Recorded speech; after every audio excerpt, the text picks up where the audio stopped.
Hi, good morning guys. Today I'll be going through epicycloid and hypocycloid with you. Epicycloid is a cycloid that actually travels on a curved surface, whereas the cycloid travels on a flat surface. So this is the flat surface here, and imagine this traveling, and the epicycloid travels on a curved surface. The hypocycloid travels on a curved surface also, but inside the curved surface, whereas the epi travels on the outside of the curved surface. So let's get started. We'll be using 60 millimeter radius to create the outside curve, and the actual circle that will be rotating around the curve would be 50 millimeter diameter. So that means it's a 25 millimeter radius circle for that one. So let's start with the outer circle first. Let me just confirm my 6. Alright, so that's that. I think that's a good starting point. That's a nice circle there drawn. Everyone at home should be able to see that. And I'm going to label my circle O at the axis. So my axis is O. I'm going to use my 60-30 set square to find a point, a suitable point where we can start this construction. And I'm going to take 60 degrees from O, and I'm going to draw a line to the left. So this is where I'll start my circle. Now I'm going to come here, and I'm going to open my compass to 25 millimeter, and that will be our radius. Like I said, to create the circle of 50 millimeter diameter, we need to open the compass to 25 millimeter radius. So that's what I've just done.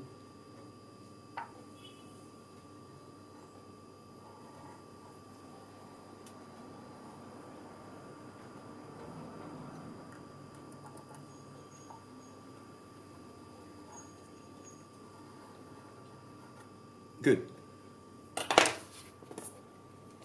Now I'm going to divide my circle.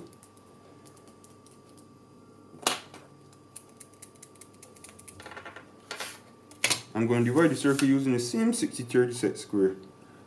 And I'm just going to go through the axis at different degrees.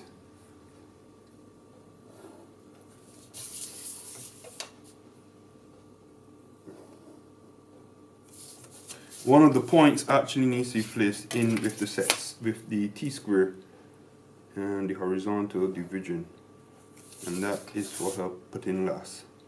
Some students actually have trouble trying to remember the last division, which is done by the T-square.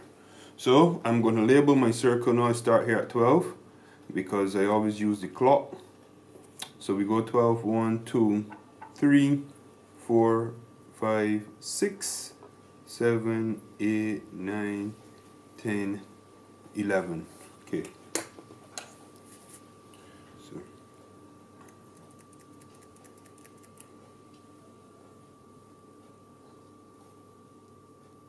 now we are going to put in our radial lines. And our radial lines are going to go through 2 of our divisions.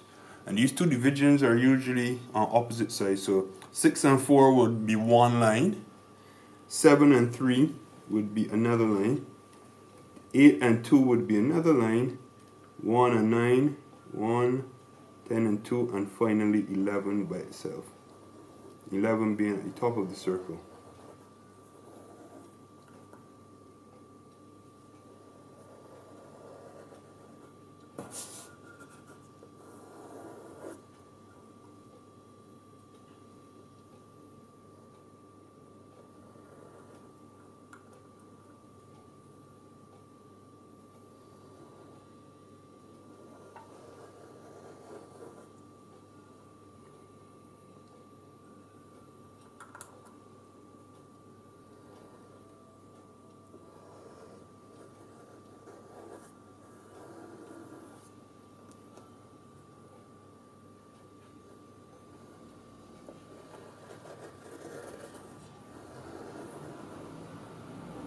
Okay, so now what do we have here? We have in our circle, which is 25 millimeter diameter, sorry, 25 millimeter radius. We have in our curve, which is 25 millimeter radius circle, is going to be rotating on, and then we have in our radial lines, and now we need to divide these into 12. So we've divided our circle into 12, now we need to divide these lines here into 12. So how are we going to do that?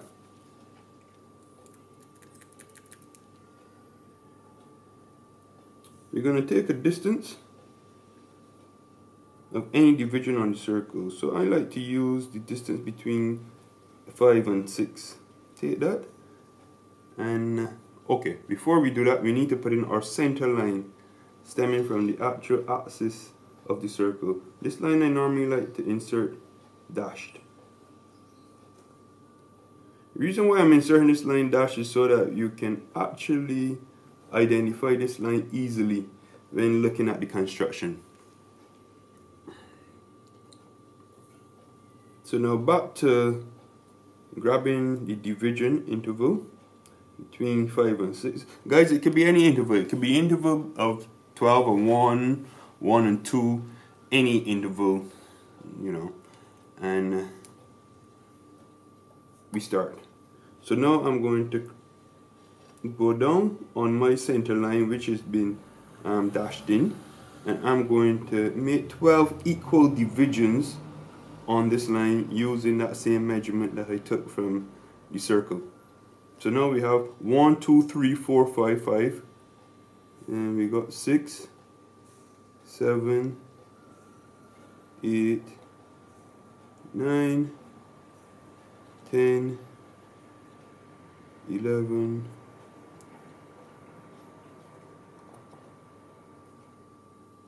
12. See? These are our 12 divisions. I like to label them now at this time so that you don't get confused before we go. 1, 2, 3, 4, 5, 6, 7, 8, 9, 10, 11, 12. The next step now is to draw lines from O going through all the divisions.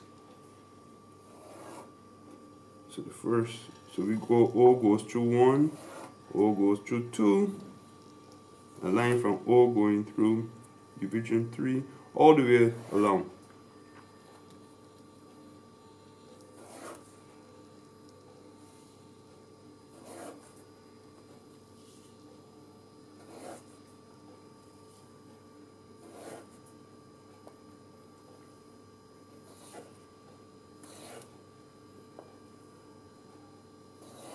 Hope you guys at home so far keeping up. No problems, no worries. Okay. So now we have the trap divided and we have the circle in, and the last thing now is to plot.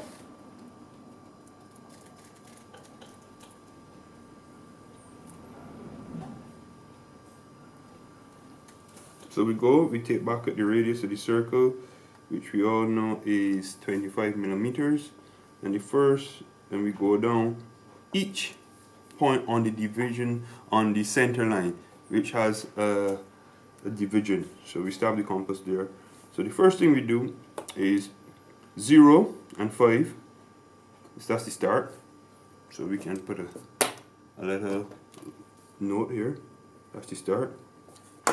We go to 1, and each interval that we go down, we always come up the line until we get to the top, this top line, and then we go back down all the way down to this line. So 1 now needs to interact in at division point at line 6, 4. 2 needs to touch line 7 and 3. 3 needs to touch line 8 and 2, 4, 1 and 9.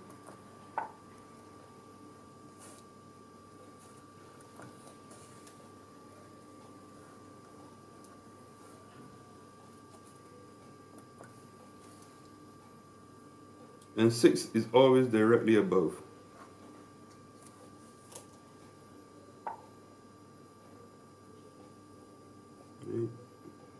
7, 1 down from 6, because we know descending. 8, 1 down from 7, on this thing.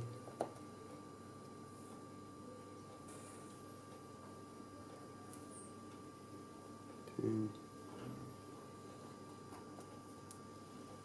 11, and then 12. 12 always must touch back the baseline. So now I'm going to put in my curve.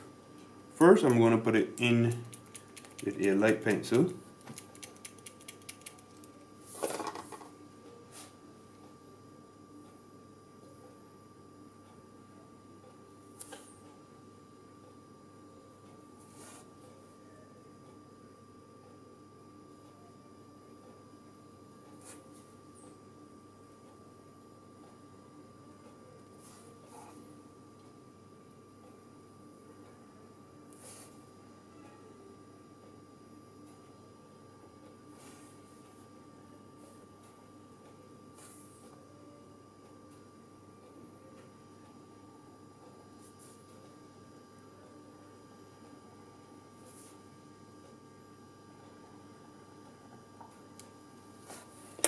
Okay, good, the curve is in now. I'm going to go over it with a darker pencil so it's easily seen.